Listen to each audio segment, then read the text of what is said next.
Video like जरूर कर लीजिए और ऐसे वीडियो लगातार फ्री में पाने के लिए चैनल को तुरंत सब्सक्राइब कर लीजिए और बेल आइकन को जरूर टैप कर लीजिए ताकि आगे भी सारे वीडियो आपको मिलते रहे। यूट्यूब में फॉलो करते हैं तो प्लीज ये वाला फ्री टेलीग्राम चैनल जरूर ज्वाइन कर लीजिएगा। सारे नोटिफिकेशन सारे अपडेट यहीं पे आते हैं, ध्यान रखिए।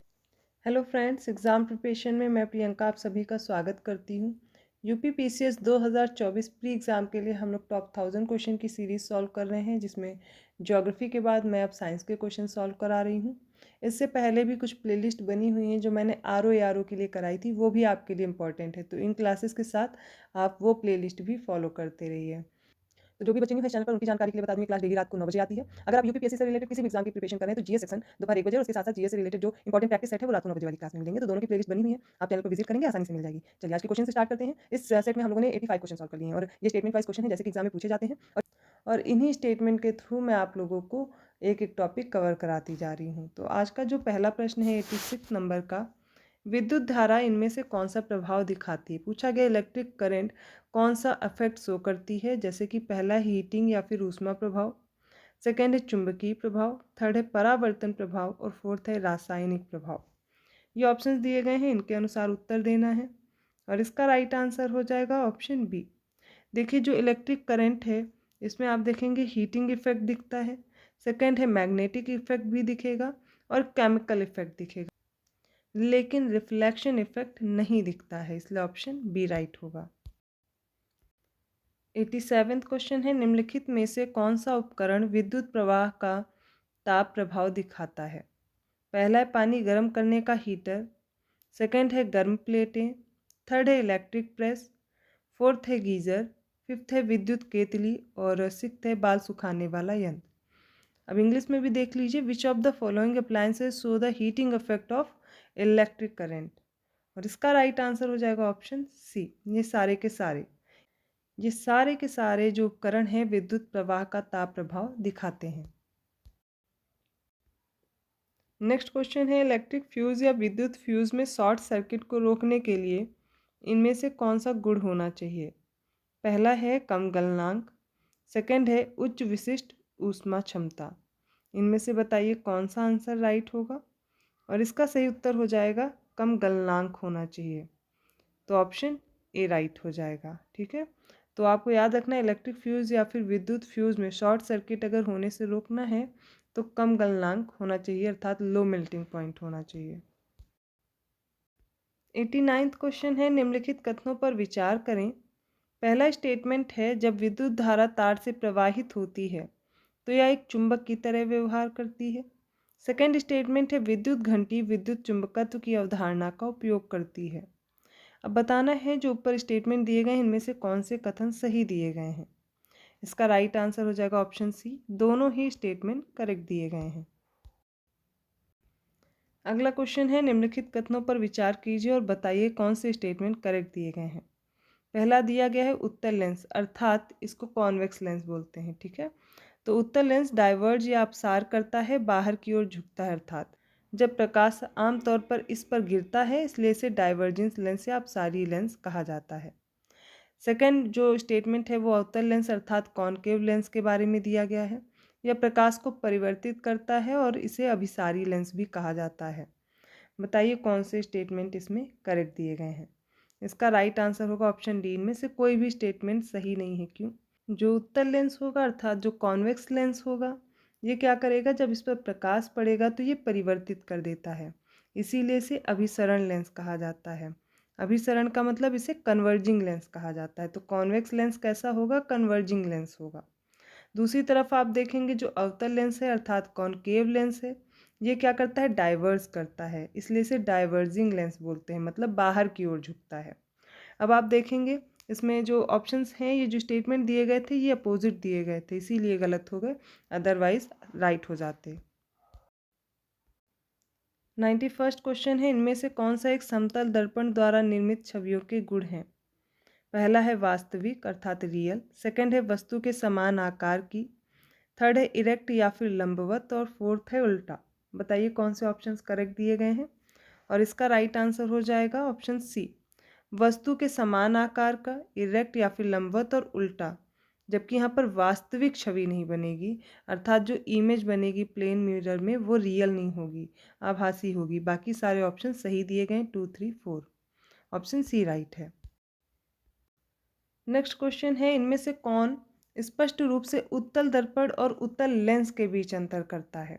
उत्तल दर्पण द्वारा बनाई गई छवि लंबवत होती है, लेकिन उत्तल लेंस लंबवत और उल्टे दोनों प्रकार की छवि बनाता है। सेकेंड है, उत्तल दर्पण द्वारा निर्मित छवि आभासी होती है, लेकिन उत्तल लेंस वास्तविक और आभासी दोनों प्रकार की छवि बना सकता है। बताना है कौन से स्टेटमेंट करेक्ट दिए गए हैं। एक बार इंग्लिश में भी समझ लीजिए जिन्हें हिंदी में नहीं समझ में आया है। तो बताया जा रहा है जो कॉन्वेक्स मिरर है इसके द्वारा जो इमेज बनती है वो इरेक्ट बनती है, और कॉन्वेक्स लेंस से जो इमेज बनती है वो इरेक्ट और इन्वर्टेड बनती है। ठीक है, पहला स्टेटमेंट हो गया। सेकंड स्टेटमेंट है, कॉन्वेक्स मिरर से जो इमेज बनती है वो वर्चुअल होती है, अर्थात आभासी होती है, लेकिन कॉन्वेक्स लेंस के द्वारा जो इमेज बनती है वो रियल और वर्चुअल इमेज होती है। बताइए कौन से स्टेटमेंट करेक्ट है, और इसका राइट आंसर हो जाएगा ऑप्शन सी। दोनों ही स्टेटमेंट राइट दिए गए हैं।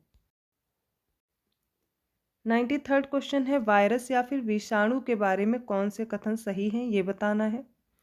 अब इसमें देखिए पहला स्टेटमेंट है वे केवल होस्ट जीव के अंदर प्रजनन अर्थात रिप्रोड्यूस करते हैं। सेकेंड स्टेटमेंट है ये सूक्ष्म होते हैं अर्थात दे आर माइक्रोस्कोपिक। थर्ड है वे पौधे और जानवरों के अंदर रह सकते हैं, means they can live in side plants and animals. Fourth statement है वे एक जीवाणु के अंदर रह सकते हैं अर्थात they can live in side a bacterium. बताइए कौन सा स्टेटमेंट करेक्ट है, और इसका राइट आंसर हो जाएगा सारे के सारे। कैसे सही होंगे ये देखिए, जो वायरस होते हैं ये क्या करते हैं, ये किसी ऑर्गेनिज्म के अंदर ही रिप्रोड्यूस करते हैं। ठीक है, तो पहला स्टेटमेंट करेक्ट। वायरस नहीं दिखते ना हमें, ऐसे तो क्लियर दिखते नहीं है, तो माइक्रोस्कोपिक हो गया, ये भी सही हो गया। और ये पौधों और जानवरों दोनों में रह सकते हैं। ठीक है, तो ऑप्शन थर्ड भी करेक्ट है, और ऑप्शन फोर्थ है बैक्टीरियम के अंदर भी रह सकते हैं, तो ये ऑप्शन 4 वाला भी जो स्टेटमेंट है करेक्ट हो गया। इस तरीके से ऑप्शन सी राइट होगा, चारों स्टेटमेंट सही दिए गए हैं। 94th क्वेश्चन में रोग दिए गए हैं अर्थात डिजीज़ दी गई हैं और उनके कॉजेटिव माइक्रो ऑर्गेनिजम्स दिए गए हैं। बताना है कौन से करेक्टली मैच्ड दिए गए हैं। पहला है फ्लू जो कि वायरस से होता है। सेकेंड है टीबी बैक्टीरिया से। थर्ड है मलेरिया बैक्टीरिया से।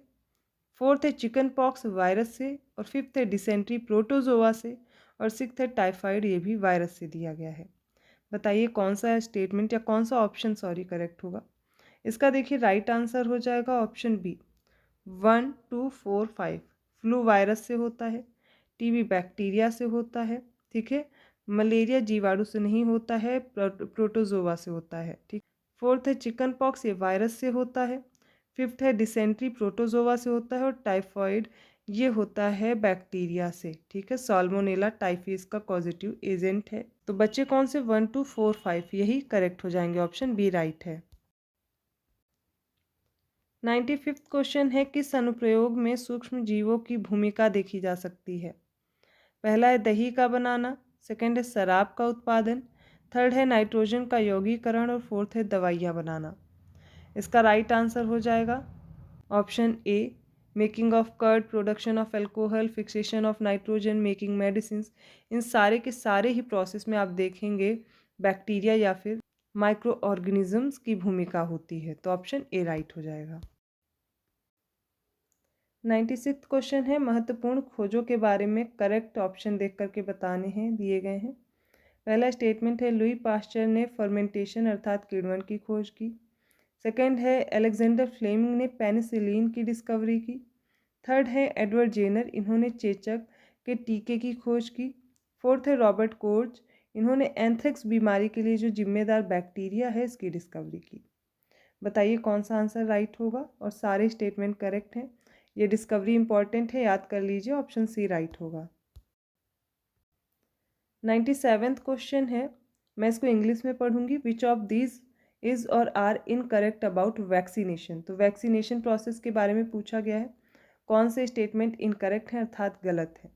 तो पहला स्टेटमेंट है it works on the principle of introducing dead और weekend microbes into healthy body so that the body fights and kills the invading bacteria by producing suitable antibodies. Second statement है several diseases including cholera, tuberculosis, small pox and hepatitis can be prevented by vaccination. Statement कौन से wrong है ये पूछा गया है, ठीक है। अब देखिए पहले तो इसमें क्या बोला जा रहा है वो समझिए। इसमें बताया जा रहा है जो वैक्सीनेशन होता है इसमें क्या होते हैं, डेड माइक्रोब्स अर्थात जो मृत हो जाते हैं जिनसे आपके अंदर बीमारी फैलती है, वही माइक्रो ऑर्गेनिज्म को वीक कर दिया जाता है या फिर डेड कर दिया जाता है, मृत होते हैं, उनको आपकी हेल्दी बॉडी में इंजेक्ट कराया जाता है और इन्हीं की वजह से आपकी बॉडी में एक इम्यून सिस्टम अर्थात डिफेंस लाइन क्रिएट होती है या फिर कह लीजिए एक मेमोरी क्रिएट हो जाती है जो फाइट कर सके। एक कॉमन लैंग्वेज में मैं समझाने की कोशिश करती हूँ, थोड़ा साइंस के टर्म से हट के, कि मान लीजिए आपको दिखा दिया गया कि एक इमेज समझ लीजिए दे दी गई, इमेज उसी पर्सन की जो जिससे आपको खतरा है, अगर आपको एक बार दिखा दिया गया आपने याद कर लिया उसकी फ़ोटो और नेक्स्ट टाइम कभी वो आपको रास्ते में दिखा तो बस आपने बदला ले लिया, ये चीज़ हुई ना। इसी तरह डिजीज़ का है, तो क्या होता है वैक्सीनेशन के थ्रू अब या तो डेड होंगे वो माइक्रोब्स या फिर क्या होंगे, वीक होंगे। ऐसे थोड़े ना कि जिंदा ही दिखा दिया गया पहले ही आपको और वो पहले आपको आया फाइट किया मार के चला गया, ऐसा नहीं, पहले इमेज देखी ना। तो इसी तरह बॉडी का भी है, तो वीक होंगे तभी तो आपकी बॉडी उनसे फाइट करेगी, एक इम्यूनिटी अर्थात एक डिफेंस लाइन क्रिएट हो जाएगी जो अगली बार जब माइक्रो ऑर्गेनिज्म आपको इन्फेक्ट करेगा ना तो आसानी से आपके अंदर मेमोरी क्रिएट है, आपने अपनी सेना तैयार रखी है उस और माइक्रो ऑर्गेनिज्म या फॉरेन पार्टिकल के लिए और वो फाइट करके उसको ख़त्म कर देंगे। मे बी आपको समझ में आ गया होगा, अगर फिर भी नहीं समझ में आया होगा आप बताइएगा, मैं फिर से एक्सप्लेन कर दूंगी। तो पहला स्टेटमेंट आपका सही दिया गया, गलत नहीं है। सेकेंड में बोला जा रहा है कि जो बहुत सारी डिजीजेस हैं like cholera, tuberculosis, small pox, hepatitis, ये वैक्सीनेशन के थ्रू प्रिवेंट की जा सकती हैं, बिल्कुल सही दिया गया है। आप देखते हैं ना बचपन में टीके लगते हैं, DPT, BCG, ये सब क्यों लगते हैं, ये वैक्सीनेशन इसीलिए दिया जाता है इन रोगों से बचाव के लिए। तो आपका इसमें कोई भी स्टेटमेंट गलत नहीं दिया गया, इसलिए ऑप्शन डी राइट होगा, नन। 98 क्वेश्चन है, निम्नलिखित कथनों पर विचार करें। पहला स्टेटमेंट है और पढ़ करके बताने हैं कौन से स्टेटमेंट सही हैं या नहीं। रोगाणुओं के कारण हैजा, सामान्य सर्दी, चिकन पॉक्स और तपेदिक जैसे रोग होते हैं, अर्थात ये पैथोजन होते हैं जो ये डिजीज़ कॉज करते हैं जिनका जिनका मैंने नाम लिया, like cholera, common cold, chicken pox और ट्यूबरकुलोसिस। फिर सेकंड है मादा एनोफिलीज मच्छर मलेरिया के परजीवी का वहन करती है। थर्ड है मादा एडीज मच्छर डेंगू वायरस के वाहक के रूप में कार्य करता है। कौन से स्टेटमेंट करेक्ट हैं ये बताने हैं, तीनों ही स्टेटमेंट करेक्ट दिए गए हैं। देखिए जो पैथोजेंस होते हैं, रोगाणु जो होते हैं, ये हैजा, सामान्य सर्दी, चिकन पॉक्स, तपेदिक, इन सब के कारक होते हैं। और जो मादा एनोफिलीज है ये डेंगू और आप देखेंगे जो मलेरिया के परजीवी हैं, इन दोनों के वाहक के रूप में कार्य करते हैं, इसलिए इसका आंसर राइट हो जाएगा ऑप्शन सी, 1, 2 एंड 3। 99 क्वेश्चन है, निम्नलिखित कथनों पर विचार करें। पहला तो है खसरा एक विषाणु जनित बीमारी है जो हवा से फैलता है, मीजल्स के बारे में बताया जा रहा है कि ये वायरल डिजीज़ है और एयर से फैलती है। सेकंड, हेपेटाइटिस पानी से फैलने वाला एक विषाणु जनित रोग है। थर्ड है हैजा पानी या फिर भोजन के कारण होने वाला एक जीवाणु जनित रोग है। कौन कौन से स्टेटमेंट करेक्ट दिए गए हैं ये बताना है। इसका राइट आंसर हो जाएगा ऑप्शन बी, तीनों ही स्टेटमेंट करेक्ट दिए गए हैं, इनको आपको याद कर लेना है, ऑप्शन बी राइट हो जाएगा। अब इसके लिए मैं आपको एक टेबल दिखा दे रही हूँ, इस टेबल के जरिए से आप सारी डिजीजेस एक पास याद कर सकते हैं। टेबल के जरिए से हम लोग समझेंगे ह्यूमन में कौन कौन सी डिजीज़ हैं, अर्थात ये कम्युनिकेबल डिजीजेज हैं, इनके positive micro organism, mode of transmission क्या है और प्रिवेंटिव मेजर्स क्या क्या होते हैं। तो सबसे पहले देखिए ट्यूबरकुलोसिस, ये बैक्टीरिया की वजह से होता है, माइकोबैक्टीरियम ट्यूबरकुलोसिस उसका नाम है। मोड ऑफ ट्रांसमिशन क्या है, हवा के जरिए से अर्थात एयर के जरिए से फैलता है। नेक्स्ट है मीजल्स, ये वायरस से होता है, एयर के थ्रू फैलता है। चिकन पॉक्स ये भी वायरस से होता है, एयर और या फिर कांटेक्ट में आने से फैलता है। पोलियो वायरस से होने वाली डिजीज़ है, एयर और वाटर दोनों से फैलता है। अब इसमें होता क्या है, keep the patient in complete isolation, पहला तो प्रिवेंटिव मेजर है, इस तरीके से आप प्रिवेंट कर सकते हैं, या फिर keep the personal belongings of the patient away from those of the others, vaccination to be given at suitable age. तो इसके देखिए प्रिवेंटिव मेजर्स क्या क्या हैं। सबसे पहले तो जिनको भी कम्युनिकेबल टाइप की डिजीज़ होती हैं like tuberculosis, measles, chicken pox, polio, सारी डिजीज़ जो किसी न किसी तरीके से दूसरों में फैलती हैं, इनसे बचने के लिए क्या करना होता है, आइसोलेशन में रखा जाता है और लोगों के कांटेक्ट में ना आए। क्योंकि जैसे कि ट्यूबरकुलोसिस हुआ, खांसी आएगी, खांसी आने से क्या होंगे, जो आपके जो खांसने और छींकने पे जो आपके मुंह से निकले हुए जो स्पुटम या इनका जो पार्ट होगा वो बाहर निकल जाता है और उसकी वजह से एयर के थ्रू में ये बैक्टीरिया आपके दूसरे लोगों में भी पहुंच जाते हैं और उनको यही डिजीज़ कॉज करते हैं। नेक्स्ट है कीप द पर्सनल बिलोंगिंग्स। अब आपको कोल्ड हो रखा, आप अपनी ही चीज़ यूज़ कर रहे हो, वही कोई और यूज़ करेगा उसको भी होगा। तो ये जो कम्युनिकेबल डिजीज़ है इनके बचने के तरीके हैं, आप टच में ना आइए उनके। और वैक्सीनेशन तो एक सूटेबल एज पे दिया जाता है, वो भी होना चाहिए जिससे आपके अंदर वो डिफेंस लाइन या फिर मेमोरी क्रिएट हो जाए जिससे आगे आप की बॉडी आपको बचा ले। नेक्स्ट है कॉलेरा, ये बैक्टीरिया की वजह से होता है, वाटर और फूड से फैलता है। टाइफॉइड बैक्टीरिया से होता है, वाटर से फैलता है। अब इसके लिए पर्सनल हाइजीन मेंटेन करनी होती है, प्रॉपर कुक्ड फूड होना चाहिए, पानी साफ़ सुथरा पीना चाहिए और वैक्सीनेशन भी होता है। फिर हेपेटाइटिस बी, ये वायरस की वजह से होता है और वाटर से फैलता है। अब इसके लिए भी साफ़ पानी पीजिए, वैक्सीनेशन होना चाहिए, खाना साफ़ सुथरा खाना चाहिए। मलेरिया प्रोटोजोआ से होता है और मॉस्कीटो क्या करता है, एक जगह से दूसरी जगह इस पॉजिटिव एजेंट को ले जाने का काम करता है। अब देखिए मॉस्कीटो को भगाने का कार्य कीजिए सीधे से सीधे आपको ये। अब आजकल तो मरते नहीं, आप मॉर्टीन और कुछ भी लगा लीजिए, ऑल आउट वगैरह। तो इसके लिए सिंपल सा मेथड है, मॉस्कीटो नेट का यूज़ किया जाए, ठीक है, रिपेलेंट्स यूज़ किए जाएँ। इसके अलावा आप देखेंगे स्प्रे यूज़ करने चाहिए, इंसेक्टिसाइड यूज़ करिए, मॉस्कीटो ब्रीडिंग रोकिए। उसको रोकने का काम यही है कि आप जो कई जगह जगह पर पानी इकट्ठा हो रहा है उसको रोकिए।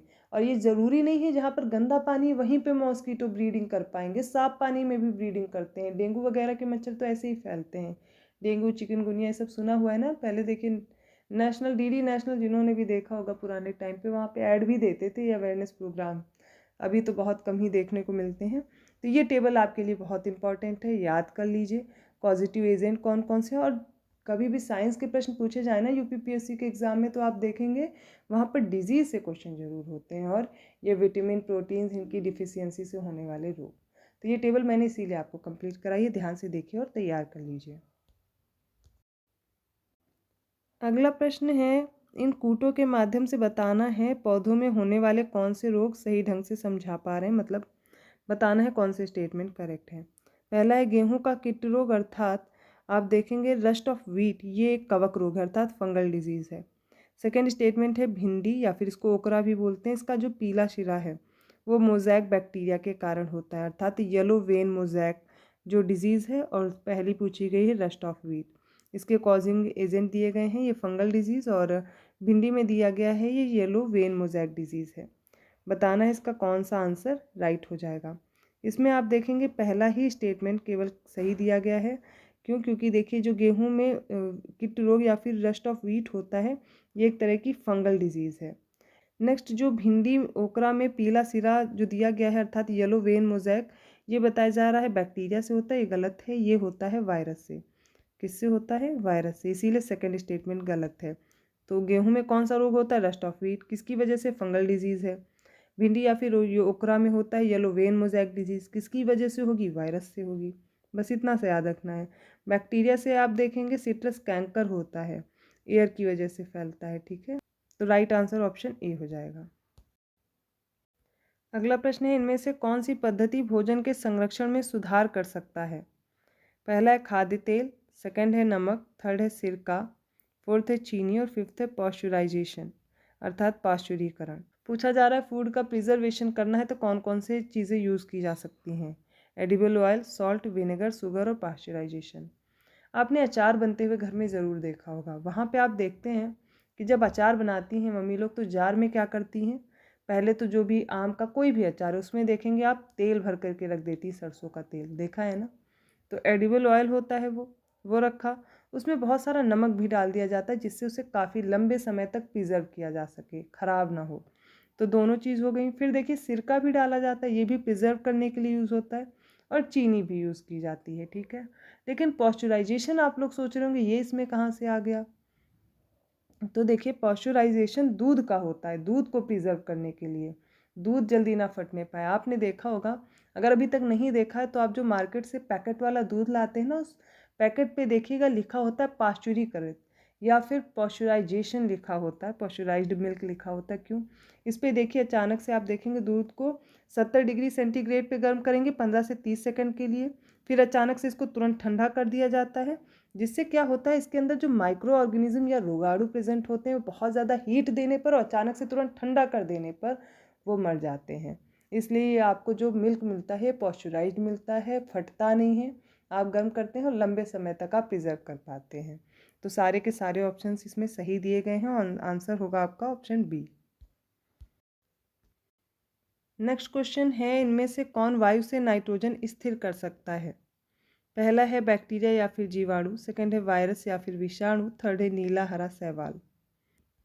इसका राइट आंसर होगा ऑप्शन सी, बैक्टीरिया या फिर जीवाणु और नीला हरा शैवाल, जिसे ब्लू ग्रीन एल्गी के नाम से जानते हैं। ऑप्शन सी राइट होगा। अगले प्रश्न में फिर से सही कथन पूछे गए हैं, सारे स्टेटमेंट पढ़िए। देखिए लंबा वक्त इसीलिए लग जा रहा है हर क्वेश्चन में क्योंकि हर क्वेश्चन में स्टेटमेंट दिए गए हैं, और अभी आपने आर का एग्ज़ाम भी दिया होगा तो ऐसे ही क्वेश्चन थे, सभी क्वेश्चन में कुछ ना कुछ स्टेटमेंट भरे हुए थे। तो आदत डाल लीजिए अब ऐसे प्रश्नों की, और एक एक क्वेश्चन से आप देखते हैं एक एक प्रोसेस आपको पता चल रही है और काफ़ी कुछ आप साइंस में कवर कर पा रहे हैं। तो अगर आपने साइंस के टॉपिक्स नहीं पढ़े हुए हैं तो यहाँ पर आप पढ़ ले रहे हो। डिजीज़ तो हम लोग कवर कर रहे हैं, विटामिन तो कवर कर रहे हैं, आप देखेंगे इलेक्ट्रिक करंट हो गया, मैग्नेटिज्म हो गया, सब धीरे धीरे करके एक एक चीज़ कवर होती जा रही है इन्हीं क्वेश्चंस के माध्यम से। और मैं कोशिश भी कर रही हूँ कि आपको अच्छे से एक्सप्लेन करती जाऊँ हर क्वेश्चन, वरना रीड करने को क्या है, पढ़ा करके क्वेश्चन टिक करा के मैं चाहूँ तो डेली 100 क्वेश्चन करा दूँ, पर कोई मतलब नहीं है फिर पढ़ के रटने का। एक बार प्रोसेस समझ में आ गई आसानी से आप खुद हल कर लोगे। तो पहला स्टेटमेंट है, लकड़ी के गूदे के रासायनिक उपचार द्वारा प्राप्त फाइबर को रेयॉन या फिर कृत्रिम रेशम कहा जाता है। सेकेंड स्टेटमेंट है, रेयॉन रेशम से सस्ता है और इसे रेशम के रेशों की तरह बुना जा सकता है। थर्ड है, नायलॉन पहला पूरी तरह से मानव निर्मित या फिर सिंथेटिक फाइबर या फिर कृत्रिम रेशा था। फोर्थ है, एक स्टील के तार की तुलना में नायलॉन का धागा मजबूत होता है। इसका राइट आंसर देखिए सबसे पहले क्या है, तो पहला जो स्टेटमेंट है इंग्लिश में भी देख लीजिए एक बार। A fibre obtain by chemical treatment of wood pulp is called rayon और आर्टिफिशियल सिल्क। तो लकड़ी के गूदे से जो रासायनिक उपचार करके फाइबर बनाया जाता है, तंतु बनाया जाता है, उसे रेयॉन या फिर कृत्रिम रेशा कहते हैं। पहला स्टेटमेंट करेक्ट है। सेकंड है, रेयॉन रेशम से सस्ता होता है और इसे रेशम के रेशों की तरह बुना भी जा सकता है। तो इसका भी जो स्टेटमेंट है ये करेक्ट है। नायलॉन पहला पूरी तरह से मानव निर्मित या फिर सिंथेटिक फाइबर या फिर रेशा था, ये भी सही है। और एक स्टील के तार की तुलना में नायलॉन का धागा ज़्यादा मजबूत होता है, ये भी सही दिया गया है। अगर आपको ये नहीं पता था तो इन्हें याद कर लीजिए, आंसर राइट होगा। देखिए रेयान रेशम से इसलिए सस्ता पड़ता है, रेशम बनाने में बहुत लंबा प्रोसेस है और ये आर्टिफिशियली आप अच्छे से और इजी वे में बना सकते हो। और रेशम तो आपको पता है बहुत सारे जीवों को मार करके तब बनाया जाता है।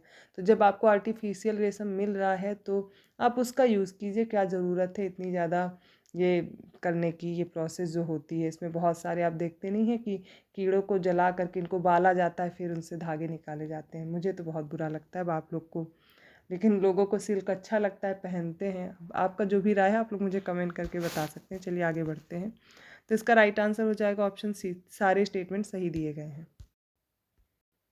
अगले प्रश्न में गलत कथन का चयन करना है। पहला है, सिंथेटिक फाइबर या फिर कृत्रिम रेशा अधिक टिकाऊ और सस्ते होते हैं और उन्हें प्राकृतिक फाइबर की तुलना में अधिक लोकप्रिय बनाते हैं। सेकंड है, हमें रसोई में या प्रयोगशाला में काम करते समय सूती कपड़े नहीं पहनने चाहिए क्योंकि आसानी से आग पकड़ लेते हैं। अब बताइए कौन सा स्टेटमेंट आपको गलत दिया गया है। इसका राइट आंसर ऑप्शन बी, केवल दूसरा। पहला तो सही है, मैंने अभी बताया भी कि सिंथेटिक फाइबर जो होते हैं वो ज़्यादा ड्यूरेबल होते हैं, अफोर्डेबल भी होते हैं और इन्हें इसीलिए ये पॉपुलर बनाते हैं। देखिए रेशम के, जब प्राकृतिक रेशम बनेगा तो देखेंगे प्रोसेस बहुत लंबी है, मेहनत ज़्यादा है। तो इसके बाद क्या होता है कि जब प्रोसेस लंबी होगी तो उसका खर्च भी ज़्यादा आएगा और वो आपको महंगा मिलेगा। लेकिन अब वैसी ही चीज़ अगर आप आर्टिफिशियली क्रिएट कर रहे हो तो उसका आप देखेंगे कि वो ईजी हो जाएगा ख़रीदने में भी, वो आपके बजट में भी आएगा। क्यों? क्योंकि देखिए वो आर्टिफिशियली ज़्यादा क्रिएट कर लिया जा रहा है, उसका प्रोडक्शन ज़्यादा हो पा रहा है, इसीलिए लोगों में वो पॉपुलर हो जाता है। पहला स्टेटमेंट सही है, लेकिन हमें रसोई में काम करते वक्त आपने देखा होगा सूती कपड़े ही पहनते हैं ज़्यादातर हम लोग। क्यों? क्योंकि इनमें आसानी से आग नहीं लगती है। तो यहाँ पर ये उल्टा दे दिया गया था, बस यही, इसीलिए ये इनकरेक्ट हो गया। ऑप्शन जो पहला वाला है वो सही, माफ़ कीजिएगा, पहला स्टेटमेंट सही, इसलिए ऑप्शन देखेंगे बी सही होगा क्योंकि दूसरा हमें गलत दिया गया और गलत ही पूछा गया था। आज की सीरीज का लास्ट क्वेश्चन है, इनमें से कौन सा सिंथेटिक फाइबर की विशेषताओं को परिभाषित करता है। पहला स्टेटमेंट है, उन्हें पेट्रोलियम मूल के कच्चे माल का उपयोग करके तैयार किया जाता है जिसे पेट्रोकेमिकल्स कहा जाता है। सेकंड ये जल्दी सूख जाते हैं। थर्ड है वे टिकाऊ भी होते हैं और प्राकृतिक फाइबर की तुलना में कम महंगे होते हैं। इसका राइट आंसर हो जाएगा सारे स्टेटमेंट सही हैं और ये मुझे नहीं लगता बहुत ज़्यादा समझाने की ज़रूरत है, ऑप्शन डी राइट होगा। पहला लेकिन याद कर लीजिए, they are prepared by using raw material of petroleum origin called petrochemicals, मतलब पेट्रोकेमिकल से बनाए जाते हैं। बहुत जल्दी सूख जाते हैं, रेयॉन के कपड़े आपने देखे होंगे जल्दी सूखते हैं।